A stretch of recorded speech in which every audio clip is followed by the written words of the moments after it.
Hey everyone, this is Tappers here once again. Welcome back to the Mega Man 7 8-bit Kirby challenge. Now we get to tackle on Wily Stage 2.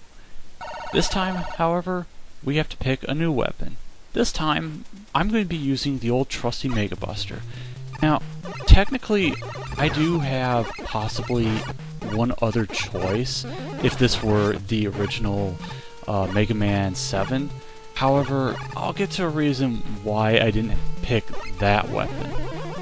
For now, pretty much everything you see here is green. I mean, you got Sniper Joes that are green, the stage is green, you got turtles in the background, those shield attackers aren't green, and they should feel bad for not being so.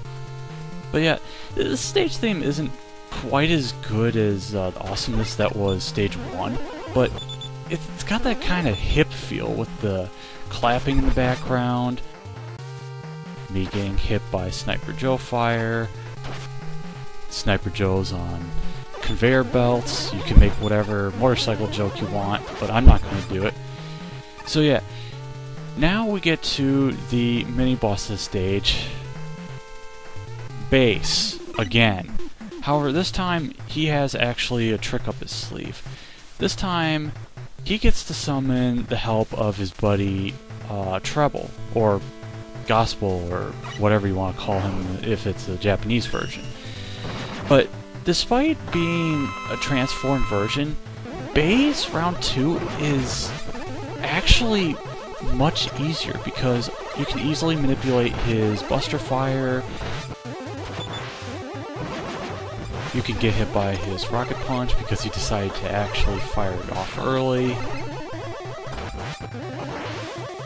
Also, when you get him down to half health, his bottom Buster Shot will turn into his base charge shot, which is, of course, still very powerful, but you can still easily lead that.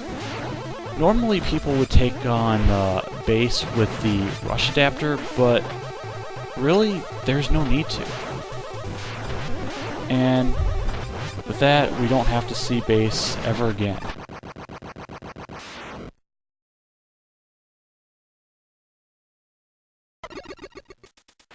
So, second half of the stage is a bit more annoying because there's actually quite a few different obstacles here. Like you got frogs on conveyor belts, you have the Springman springs again, which are kind of tricky to get yourself to bounce over properly. You have yet another overhang that's in a very bad spot, but no problems there. Gotta try wheel enemy, not even a threat.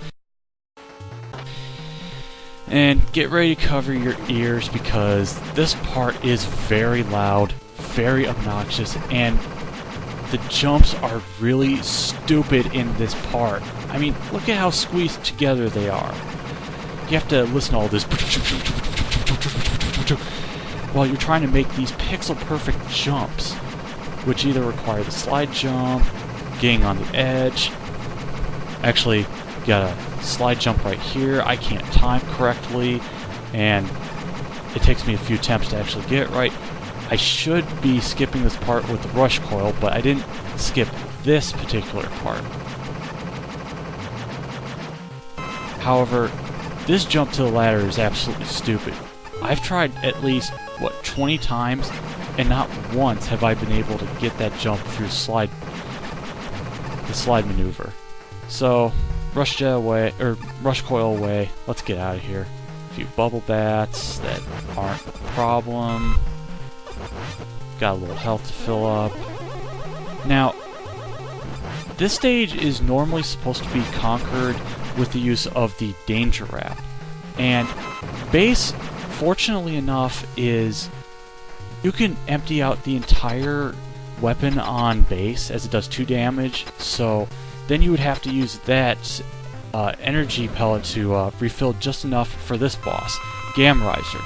Now, Danger Wrap normally wouldn't work with just using the weapon itself. You had to use its other property, which is to encase these mini turtles inside and then shove the bubble into the mama turtle. But fortunately, I ended up finding out you cannot trap enemies in this game. It just outright kills these turtles, which is kind of a damn shame. The wild coil would be its other weakness, as it does, I think, 2 or 3 damage to her. Unfortunately, you have to use the entire ammo on base, and you don't get enough weapon refill to deal enough damage. So in the end, I am pretty much stuck with the Mega Buster. And yeah, I realize I'm skipping over what this boss does. She fires out some flamethrower streams, which, if you get hit by them, they cause scorch damage for a few seconds. And after she does that on 2 goes, and along with the ramming, she sends out a hanger of baby turtles, which, depending on the number, they do different things. That 3 makes them burrow underground, and then after a few seconds, they pop up, I think, around where you're located. Hanger 2, as you saw, sends the turtles flying, and then they come at you at an angle where you're standing. Now, in this fight, unfortunately, I didn't get to show off what Hanger 1 is.